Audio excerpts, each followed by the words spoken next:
Hoje nós vamos ler 2 Samuel de 1 a 3 e Provérbios 30. Então, 2 Samuel, capítulo 1. Depois da morte de Saul, Davi retornou de sua vitória sobre os amalequitas. Fazia 2 dias que ele estava em Ziclag. Quando no terceiro dia chegou um homem que vinha do acampamento de Saul com as roupas rasgadas e terra na cabeça. Ao aproximar-se de Davi, prostrou-se em terra em sinal de respeito. Davi então lhe perguntou: "De onde você vem?" Ele respondeu: "Fugi do acampamento israelita." Disse Davi: "Conte-me o que aconteceu." O homem contou: "Nosso exército fugiu da batalha e muitos morreram. Saul e Jonatas também estão mortos."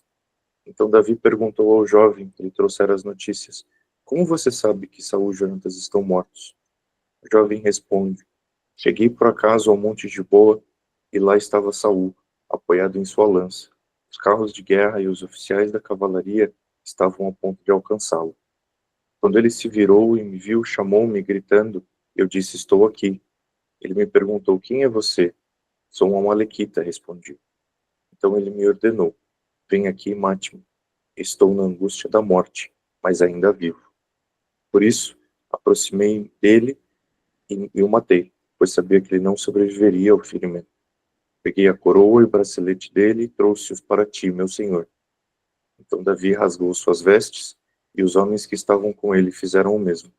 E lamentaram, chorando e jejuando, até o fim da tarde, por Saul e por seu filho Jonatas, pelo exército do Senhor e pelo povo de Israel, porque muitos haviam sido mortos à espada. Davi perguntou ao jovem que lhe trouxera as notícias: "De onde você é?" Ele respondeu: "Sou filho de um estrangeiro, sou amalequita." Davi lhe perguntou: "Como você não temeu levantar a mão para matar o ungido do Senhor?" Então Davi chamou um dos seus soldados e disse-lhe: "Venha aqui e mate-o."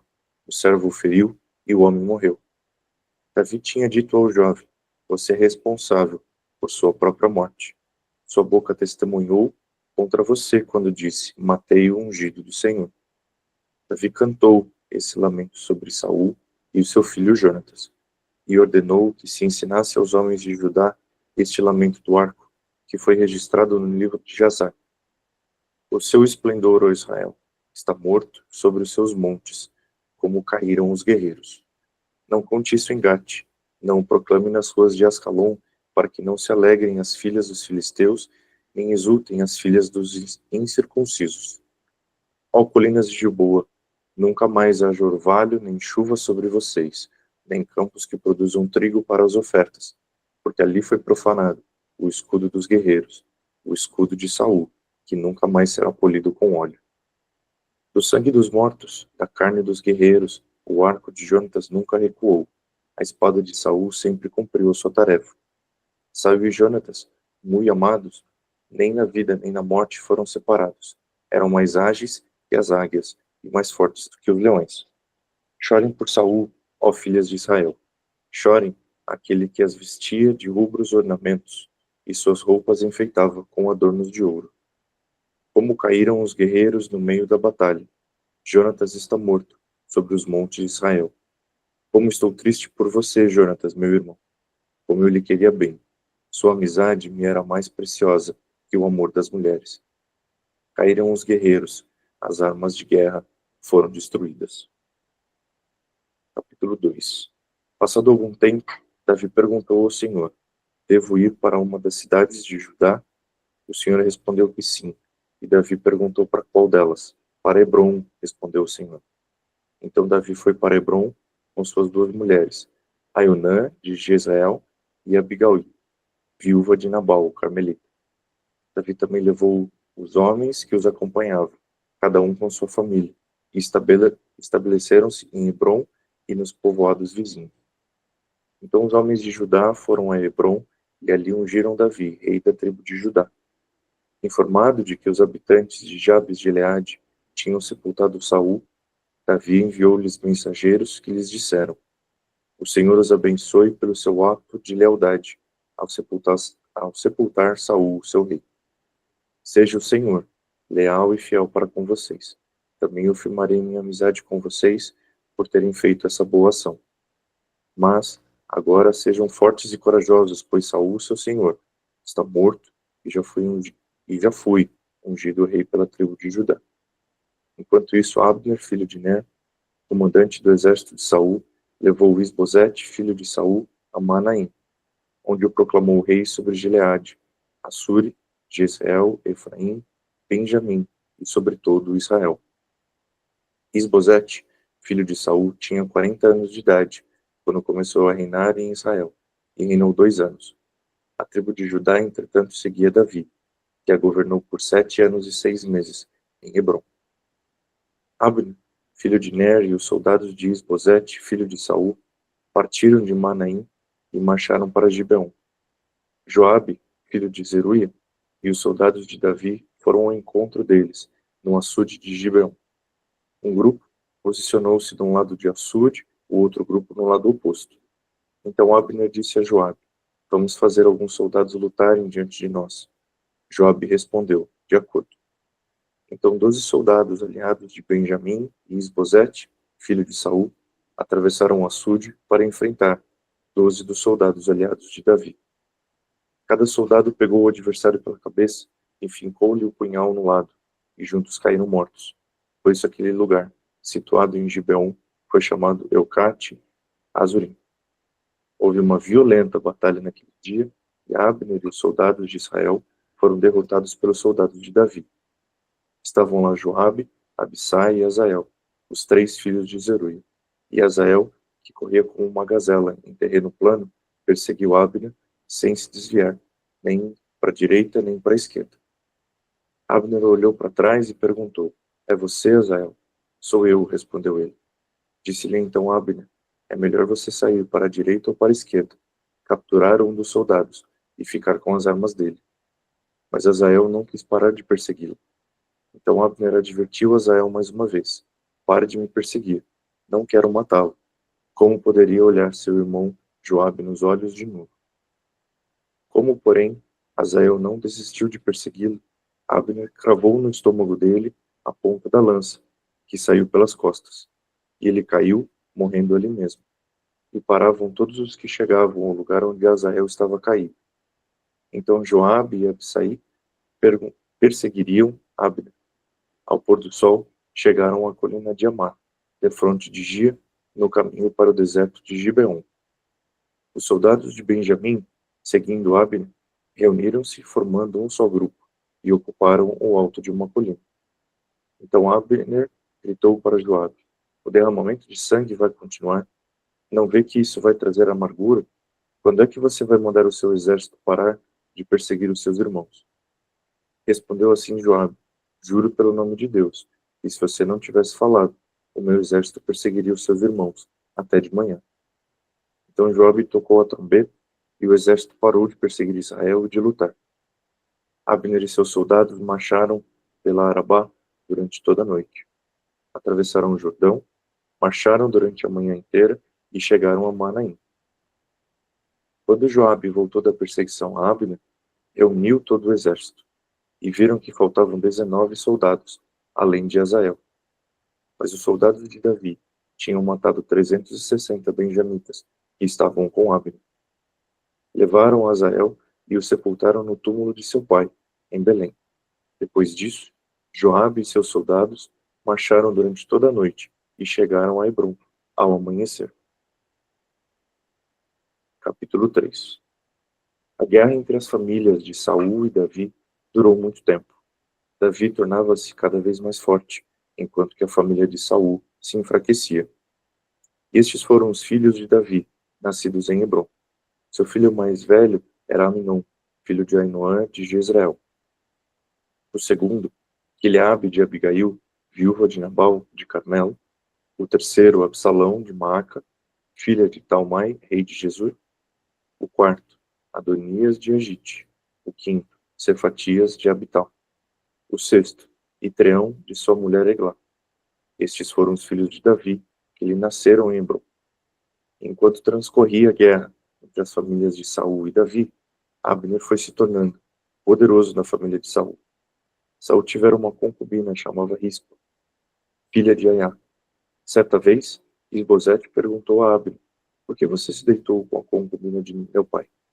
Abner ficou furioso com a pergunta de Isbosete e exclamou: Por acaso eu sou um cão a serviço de Judá?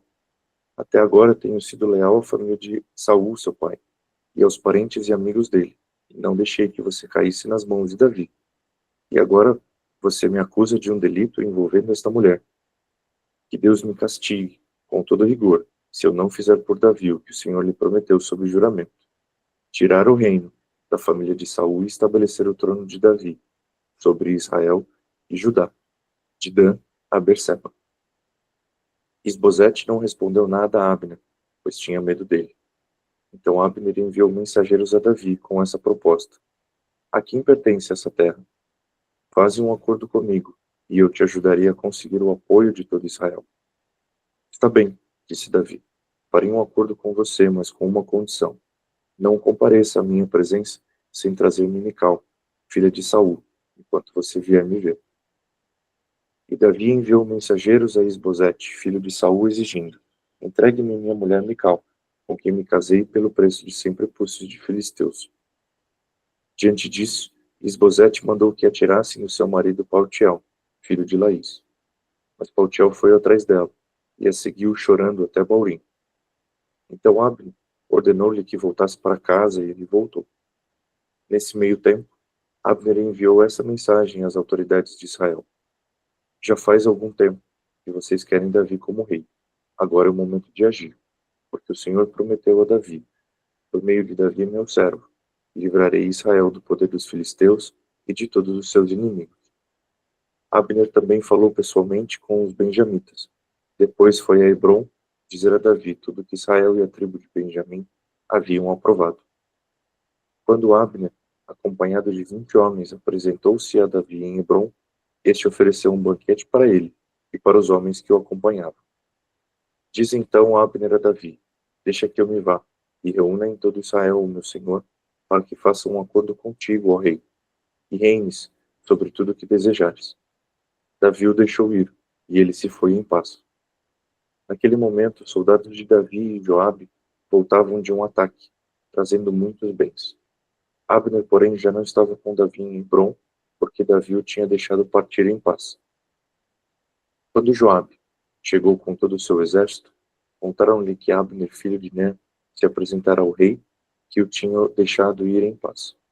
Então Joabe foi falar com o rei e lhe disse: Que foi que fizeste? Abner veio à tua presença e o deixaste ir? Conheces Abner, filho de Ner? Ele veio para enganá-lo, observar os teus movimentos e descobrir tudo o que estás fazendo. Assim, saindo da presença de Davi, Joabe enviou mensageiros atrás de Abner, e eles o trouxeram de volta, desde a cisterna de Sirá. Mas Davi não ficou sabendo disso. Quando Abner retornou a Hebrom, Joabe o chamou à parte, na porta da cidade, sob o pretexto de falar-lhe em particular, e ali mesmo o feriu no estômago. E Abner morreu por ter derramado o sangue de Azael, irmão de Joabe. Mais tarde, quando Davi soube o que tinha acontecido, disse: Eu e o meu reino, perante o Senhor, somos para sempre inocentes do sangue de Abner, filho de Ner. Caia a responsabilidade pela morte dele sobre a cabeça de Joabe e toda a sua família. Jamais falte entre seus descendentes quem sofra fluxo ou lepra, quem use muletas, quem morra pela espada, ou quem passe fome. Assim, Joabe e seu irmão Abissai mataram Abner, porque ele tinha matado Azael, irmão deles, na batalha de Gibeon. Então Davi disse a Joabe e todo o exército que o acompanhava: Rasguem suas vestes, vistam roupas de luto e vão chorando à frente de Abner. E o rei, Davi, seguiu atrás da maca que levava o corpo. Enterraram-no em Hebrom, e o rei chorou em alta voz, junto ao túmulo de Abner, como também todo o povo. Então o rei cantou esse lamento por Abner, porque morreu Abner, como morrem os insensatos. Suas mãos não estavam algemadas, nem seus pés acorrentados. Você caiu como quem cai perante homens perversos. E todo o povo chorou ainda mais por ele. Depois, quando o povo insistiu com Davi que comesse alguma coisa, enquanto ainda era dia, Davi fez esse juramento: Deus me castigue com todo rigor, caso eu prove pão ou qualquer outra coisa antes do pôr do sol.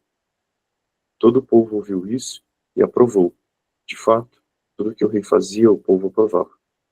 Assim, naquele dia, todo o povo e todo Israel reconheceram que o rei não tivera participação no assassinato de Abner, filho de Ner. Então o rei disse aos seus conselheiros: Não percebem que caiu hoje em Israel um líder, um grande homem? Embora rei ungido, ainda sou fraco, e esses filhos de Zeruia são mais fortes do que eu. Que o Senhor retribua ao malfeitor de acordo com as suas más obras. E agora, Provérbios 30. Ditados de Agur, filho de Jaque, oráculo. Este homem declarou a Itiel e a Ucal: Sou o mais tolo dos homens. Não tenho o entendimento de um ser humano. Não aprendi sabedoria, nem tenho conhecimento do santo.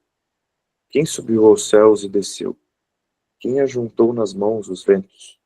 Quem embrulhou as águas em sua capa? Quem fixou todos os limites da terra? Qual é o seu nome e o nome de seu filho? Conte-me, se você sabe. Cada palavra de Deus é comprovadamente pura. Ele é um escudo para quem nele se refugia. Nada acrescente às palavras dele. Do contrário, ele o repreenderá e mostrará que você é mentiroso. Duas coisas peço que me dês antes que eu morra. Mantém longe de mim a falsidade e a mentira. Não me des, nem pobreza nem riqueza. Dá-me apenas o alimento necessário. Senão, tendo demais, eu te negaria e deixaria, e diria: Quem é o Senhor? Se eu ficasse pobre, poderia vir a roubar, desonrando assim o nome do meu Deus. Não fale mal do servo ao seu senhor. Do contrário, o servo o amaldiçoará, e você levará a culpa. Existem os que amaldiçoam seu pai e não abençoam sua mãe, os que são puros aos seus próprios olhos e os que ainda não foram purificados da sua impureza. Os que têm olhos altivos e olhar desdenhoso, pessoas cujos dentes são espadas e cujas mandíbulas estão armadas de faca para devorarem os necessitados dessa terra, e também os pobres da humanidade. Duas filhas têm o sanguessuga. Dê, dê, gritam elas. Há três coisas que nunca estão satisfeitas, quatro que nunca dizem, é o bastante. O Sheol, o ventre estéril, a terra, que nunca se desdenta, e o fogo, que nunca diz, é o bastante. Os olhos de quem zomba do pai, e zombando, nega a obediência à mãe, serão arrancados pelos corvos do vale, serão devorados pelos filhotes do abutre. Há três coisas misteriosas demais para mim, quatro que não consigo entender. O caminho do abutre no céu, o caminho da serpente sobre a rocha, o caminho do navio em alto mar, e o caminho do homem com uma moça. Esse é o caminho da adúltera. Ela come, limpa a boca e diz: Não fiz nada de errado. Três coisas fazem tremer a terra, e quatro ela não pode suportar: o escravo que se torna rei, o insensato farto de comida, a mulher desprezada que por fim se casa, e a escrava que toma o lugar de sua senhora. Quatro seres da terra são pequenos e, no entanto, muito sábios. As formigas, criaturas de pouca força, contudo, armazenam sua comida no verão. Os coelhos, criaturas sem nenhum poder, contudo habitam nos penhascos. Os gafanhotos, que não têm rei, contudo, avançam juntos em fileiras. A lagartixa, que se pode apanhar com as mãos, contudo, encontra-se nos palácios dos reis. E há três seres de andar elegante, quatro que se movem com um passo garboso. O leão, que é poderoso entre os animais e não foge de ninguém. O galo, de andar altivo, o bode e o rei à frente do seu exército. Se você agiu como um tolo e exaltou-se a si mesmo, ou se planejou o mal, tape a boca com a mão, pois assim como bater o leite produz manteiga, e assim como torcer o nariz produz sangue, também suscitará raiva, produz contenda. Até aqui.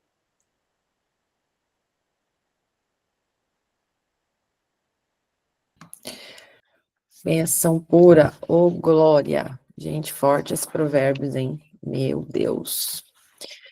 Eu vou me deter aqui em 2 Samuel, por causa do tempo. E gostaria de destacar aqui, nós finalizamos 1 Samuel, lemos Filipenses, e agora retornamos para 2 Samuel. E a gente leu a porção onde Davi lamenta a morte de Saul.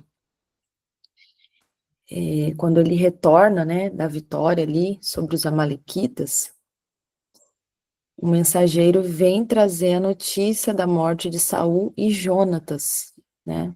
Jonatas era filho de Saul e era muito amigo de Davi. Jonatas era amicíssimo de Davi. E esse mensageiro, ele vem trazer a notícia alegre, né? Talvez ele achou na mente dele que ele até seria recompensado por Davi pela morte de Saul. E ele vai e traz a coroa e o bracelete de Saul como prova, né? E, gente, é tão lindo ver como Davi tinha os princípios tão firmemente no seu coração, que em vez dele celebrar a morte ali, a morte do seu perseguidor, aquele que havia perseguido, que tentou matar ele por diversas vezes, Davi, ele demonstra um profundo respeito pela unção de Deus que estava sobre a vida de Saul. E ele ordena a execução do mensageiro por ter matado o ungido do Senhor. É muito forte aqui o versículo, né? Que Davi, ele rasga suas vestes quando ele fica sabendo. E ele fala, né?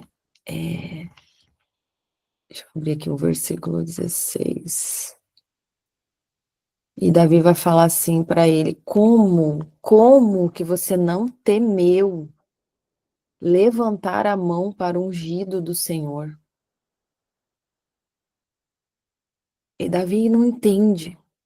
Ele não consegue conceber uma coisa dessa. Ele fala: como que você não temeu levantar a mão contra o ungido do Senhor? E Davi falou para ele assim: você é responsável pela sua morte. A sua boca testemunhou contra você quando você disse: matei o ungido do Senhor. E Davi manda ali executar, né, aquele mensageiro. Então, a gente vê aqui nesse versículo que a gente consegue entender aqui a visão de Davi sobre a autoridade de Deus que estava sobre Saul, a forma como Davi via, como ele enxergava isso, como para ele esse princípio era muito claro, né? Então, quando a gente vê ali em 1 Samuel, né, que Saul ele se joga ali sobre a espada dele, né, naquele momento ali que ele viu que não ia ter mais solução ali, né, ele se joga ali, basicamente foi um suicídio ali, né, e esse amalequita que vai ali e dá o último golpe nele ali, matando ele provavelmente vai até Davi buscando favor, buscando recompensa, né, e isso mostra, porque a gente vê que aqueles que cercavam Davi, eles constantemente, na cabeça deles, assim, ó, o mais natural era Davi matar Saul, quando tivesse oportunidade. Tanto é que em 1 Samuel a gente vê isso, os homens de Davi falando para ele: o Senhor te entregou ele na tua mão, vai e mata ele.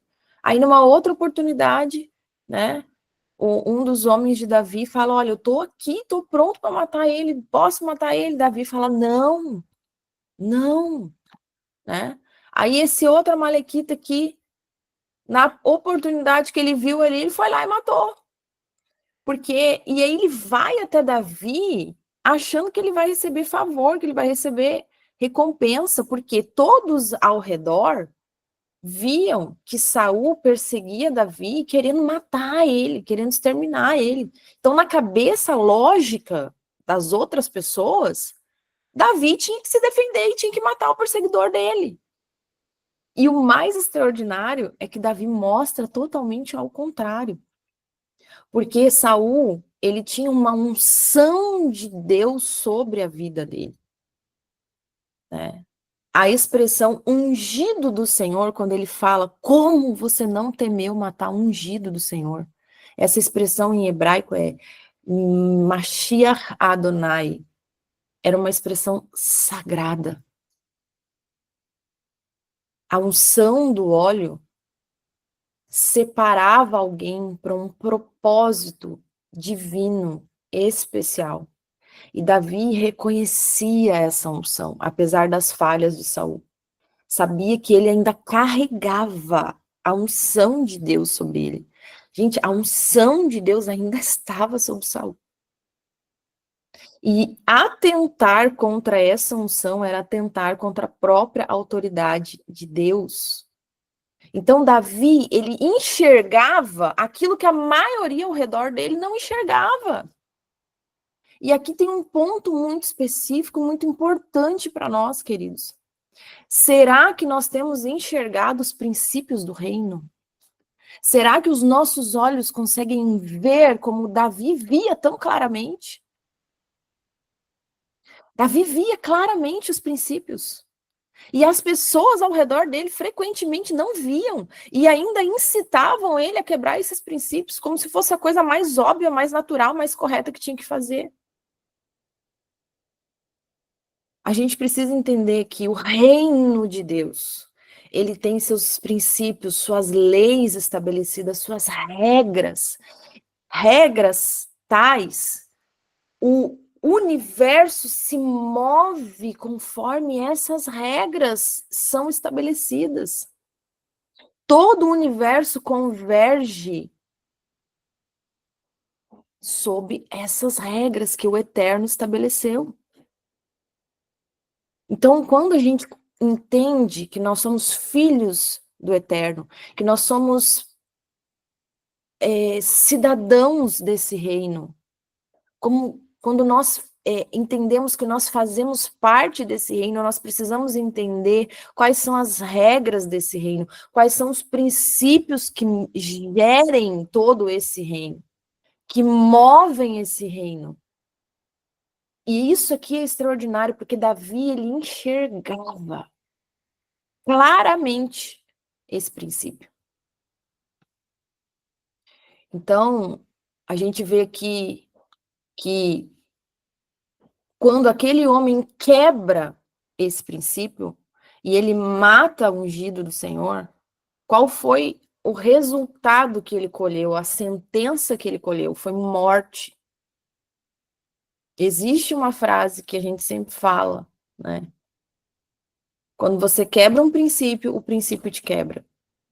Isso é importante a gente entender, queridos, e não é um entendimento, não é uma questão de um tom de ameaça, porque as pessoas, às vezes, são tão limitadas, e quando ouvem algo assim, se sente assim como se fosse um tom ameaçador. Não é um tom ameaçador. Quando você entende, isso te liberta. Quando você entende, isso te dá segurança, isso te torna equipado, isso te tira a ignorância, a cegueira que poderia te conduzir à morte. Isso te equipa, te habilita, porque você entende os princípios. Então a gente precisa buscar no Senhor, enxergar os princípios do reino e se mover conforme eles são estabelecidos e não conforme a lógica natural, não conforme o consenso das pessoas, o consenso natural agiria. Como a maioria das pessoas ali que cercava Davi queria matar Saul. Não estava nem aí para a unção que estava sobre ele. As pessoas que eram ali aliados de Davi queriam ver a morte de Saul. Tanto é que esse mensageiro chega lá felizão, né? Ainda com a coroa e o bracelete de Saul, como fugiu a palavra agora, mas trazendo ali como se aquilo ali fosse um troféu, exatamente essa palavra, trazendo um troféu por ter matado Saul. E Davi chora, rasga suas vestes profundamente, e ele fala assim, ó, como caíram os valentes, e fala assim, ó, a tua glória, ó Israel, foi morta sobre os montes, como caíram os valentes. Então, ele vai aqui trazendo um profundo lamento, e quando ele fala aqui, os valentes, essa palavra em hebraico é giborim, que carrega uma conotação de força, de nobreza. Davi reconhece a grandeza de Saul e Jonatas, apesar das circunstâncias extremamente complexas e adversas do relacionamento que Davi tinha com Saul, né? Então, ele tinha aqui uma capacidade de ver além das ofensas pessoais, né? Apesar de ter sido perseguido por Saul, Davi consegue ver o valor, a importância que ele tinha como ungido do Senhor.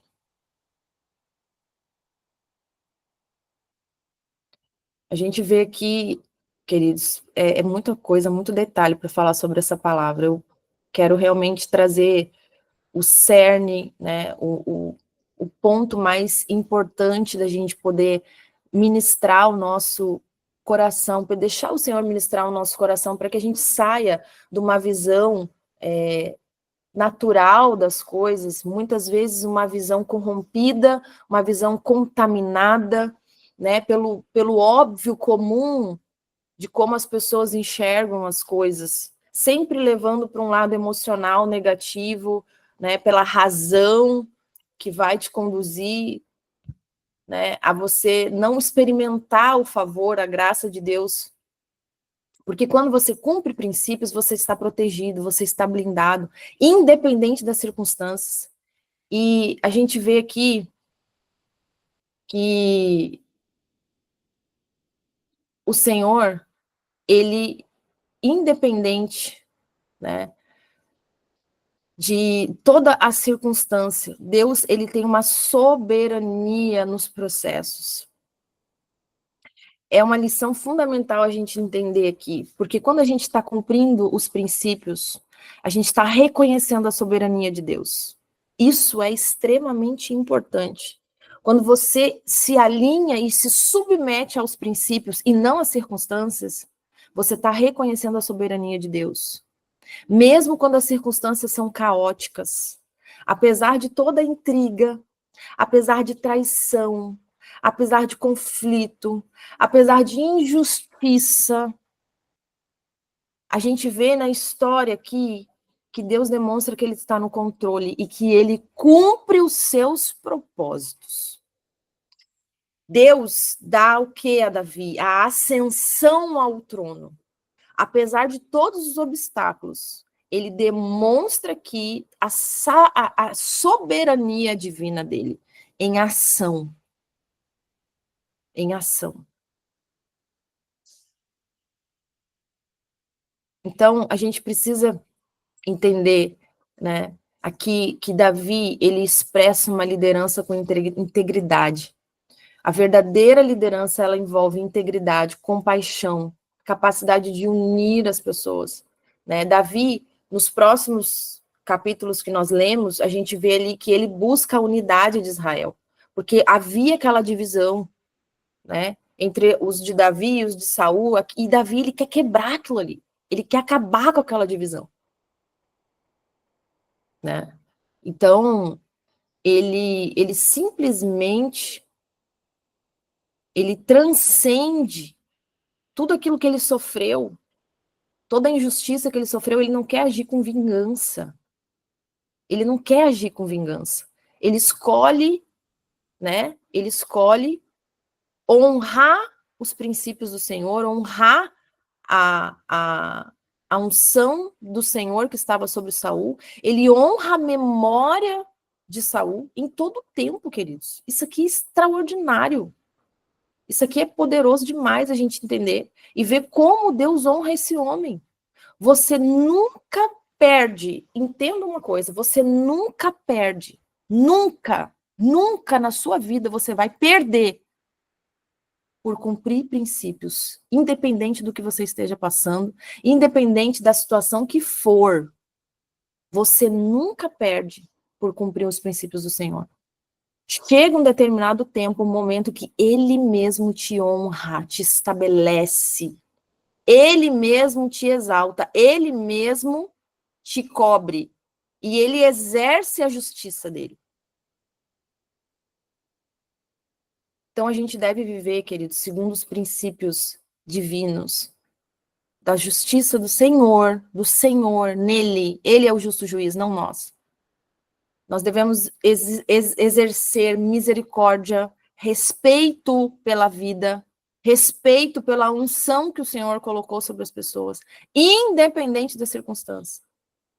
Davi, ele vai mostrar para a gente que é possível manter integridade quando nós somos tratados injustamente. Mas é uma integridade de coração, queridos, não só da boca para fora. Não só da boca para fora, mas é o teu coração.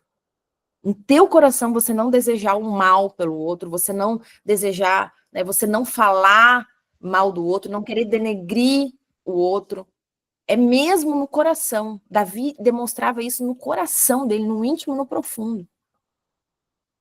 Davi mostra que a gente pode perdoar aqueles que nos feriram profundamente, que nós devemos honrar as autoridades estabelecidas pelo Senhor. Que nessa manhã a gente possa examinar as nossas atitudes, em relação àqueles que nos ofenderam, nos perseguiram, né? E que nós possamos seguir o exemplo de Davi em honrar, perdoar, buscar reconciliação, confiando, queridos, que na soberania de Deus, Ele estabelecerá a sua justiça no tempo apropriado. Amém? Ô glória!